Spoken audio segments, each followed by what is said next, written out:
Job, chapitre 33. Maintenant donc, Job, écoute mes propos, prête l'oreille à toutes mes paroles.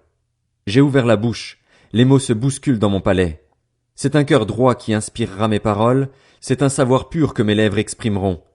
L'Esprit de Dieu m'a créé, le souffle du Tout-Puissant m'anime. Si tu le peux, réponds-moi, prends tes dispositions, tiens-toi prêt. Devant Dieu je suis ton semblable, j'ai été comme toi tiré de la boue. Ainsi, mes terreurs ne te tourmenteront pas et mon autorité ne pèsera pas sur toi. Cependant, tu as bien dit devant moi, et j'entends encore le son de tes paroles. Je suis pur, je n'ai pas commis de transgression. Je suis irréprochable, je n'ai pas commis de faute. Pourtant, Dieu a trouvé des raisons de s'en prendre à moi. Il me traite comme son ennemi. Il met mes pieds dans des entraves. Il surveille tous mes mouvements. Je te répondrai que sur ce point-là, tu as tort. En effet, Dieu est plus grand que l'homme. Pourquoi donc entrer en procès avec lui parce qu'il ne rend aucun compte de ses actes? Dieu parle cependant, tantôt d'une manière, tantôt d'une autre, et on ne le remarque pas. Il parle par des rêves, par des visions nocturnes, quand un sommeil profond tombe sur les hommes, quand ils sont endormis sur leur lit. Il leur communique alors son message et confirme les avertissements qu'il leur donne. Il veut ainsi détourner l'homme de sa manière de faire. Il évite à l'homme fort de tomber dans l'orgueil, il préserve son âme de la tombe et sa vie de la menace du javelot. Par la douleur aussi, l'homme est corrigé, quand il est cloué au lit, quand tous ses os s'engourdissent. Alors il prend en dégoût la nourriture, même les aliments les plus désirables. Sa chair dépérit à vue d'œil, ses os qu'on ne voyait pas transparaissent. Son âme s'approche de la tombe, et sa vie des messagers de la mort. Cependant, s'il y a pour lui un ange intercesseur, ne serait-ce qu'un sur les 1000 qui annonce à l'homme le chemin à suivre, Dieu lui fait grâce et dit, « Délivre-le afin qu'il ne descende pas dans la tombe. J'ai trouvé une rançon. » Son corps retrouve alors la fraîcheur de la jeunesse, il revient à l'époque de son adolescence. Il adresse sa prière à Dieu et il reçoit un accueil favorable. Il entre dans la présence de Dieu avec des cris de joie et Dieu le déclare à nouveau juste. Il chante devant les hommes et dit, « J'ai péché, j'ai perverti ce qui était droit, et je n'ai pas été traité comme je le méritais. Dieu a racheté mon âme pour qu'elle n'aille pas dans la tombe et ma vie peut contempler la lumière.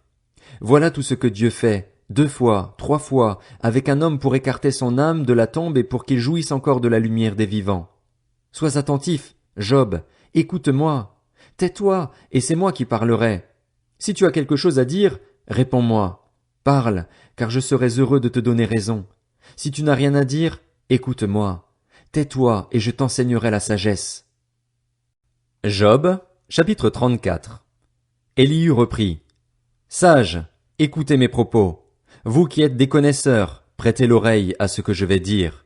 En effet, l'oreille jauge les propos tout comme le palais goûte les aliments. Choisissons pour nous ce qui est juste, sachons reconnaître entre nous ce qui est bon. Job dit en effet, je suis juste et Dieu me refuse justice. Alors que j'ai raison, je passe pour un menteur. Ma blessure est incurable alors que je n'ai pas commis de transgression.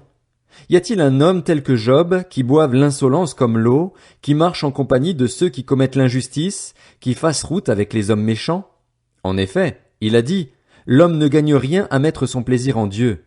Écoutez-moi donc, homme de bon sens. Dieu n'a rien à voir avec la méchanceté, le Tout-Puissant n'a rien à voir avec l'injustice. Il paye à l'homme le salaire de ses actes, il traite chacun en fonction de sa conduite. En vérité, Dieu ne commet pas le mal, le Tout-Puissant ne fausse pas le droit. Qui l'a chargé de gouverner la terre? Qui a confié le monde entier à ses soins?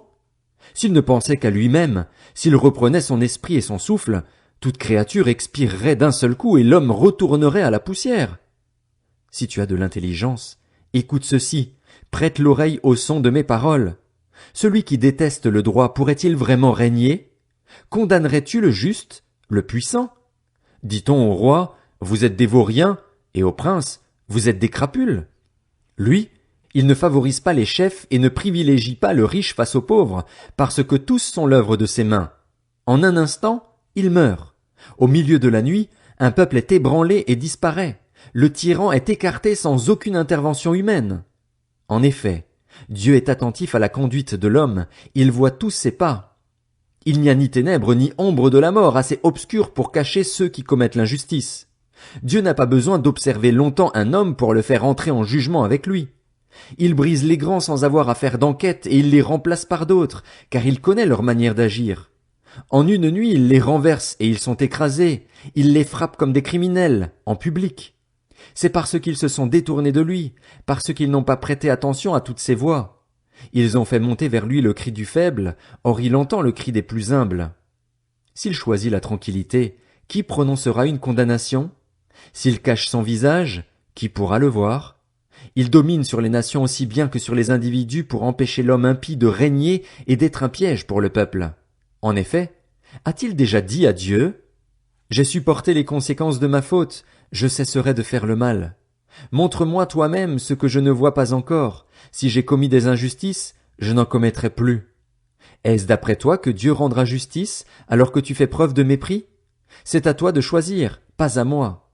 Ce que tu sais, dis-le donc. Les hommes de bon sens ainsi que les sages qui m'écoutent me diront: Job parle sans rien savoir et ses paroles manquent de discernement. Que Job soit donc mis à l'épreuve jusqu'au bout, puisqu'il répond comme le feraient des hommes adonnés au mal. En effet, il ajoute la révolte à son péché. Il sème le doute au milieu de nous et il multiplie ses paroles contre Dieu. Job, chapitre 35. Élie reprit: penses-tu avoir raison? Tu te prétends juste devant Dieu, tu dis: si je ne pêche pas, quelle importance pour toi? Et moi, qu'est-ce que j'y gagne? C'est moi qui vais te répondre, ainsi qu'à tes amis en même temps. Considère le ciel et regarde. Observe les nuages. Ils sont bien au-dessus de toi. Si tu pêches, quel tort lui causes-tu? Et quand tes révoltes se multiplient, en quoi cela le touche-t-il? Si tu es juste, quel cadeau lui fais-tu ou que reçoit-il de ta part? Ta méchanceté ne peut atteindre qu'un homme comme toi. Ta justice ne touchera qu'un être humain. On crie à cause de la violence de l'oppression. On appelle au secours à cause des actes des grands, mais personne ne dit: où est Dieu? Celui qui m'a fait, qui inspire des chants d'allégresse pendant la nuit, qui nous instruit par les bêtes de la terre et nous enseigne la sagesse par les oiseaux du ciel? On a beau crier alors, Dieu ne répond pas, à cause de l'arrogance des hommes mauvais. Vraiment, il ne sert à rien de crier. Dieu n'écoute pas, le Tout-Puissant ne le remarque pas. Même si tu affirmes ne pas le remarquer, ta cause est devant lui. Attends-le. Mais maintenant, parce que sa colère n'intervient pas encore et qu'il semble indifférent aux pires offenses, Job ouvre la bouche pour parler dans le vide, il multiplie les propos sans rien savoir.